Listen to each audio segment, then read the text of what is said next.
Hey guys, welcome to the channel. Thanks for being here. So we've got Mother's Day coming up real quick, and I was thinking, you know what? Maybe we should carve some flowers for all the moms out there, all you moms that like to watch the channel, follow along, and you know, who doesn't like flowers, right? So I think we're gonna carve up some tulips. Plan's gonna be to carve 3 tulips out of this piece of catalpa wood. I'll be using my battery saws and some power tools to clean them up. We'll just shoot them pink and do some green stalks. Not sure yet if they're going to be in a vase or just coming out of the ground. We'll see what happens. We'll play it by ear.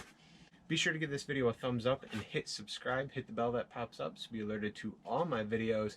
And let's start making some sawdust.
you have it. Some tulips for Mother's Day. Carved out of a piece of catalpa with the steel chainsaws. Used my saber-tooth bits to clean them up. For anybody interested in carving and using the bits that I use from saber-tooth, I'll leave a list below to Amazon links. You guys purchase through those links, they help support the channel, and it's really appreciated. Well, that's it. Never carved a set of tulips like this before out of one log, so this was a first. I think they came out pretty cool. And yeah, hope you guys enjoy your Mother's Day. Enjoy the time with your moms. Thank you for all that you do for us crazy kids. We appreciate it. And hope you all have a great day, and I'll see you in the next video.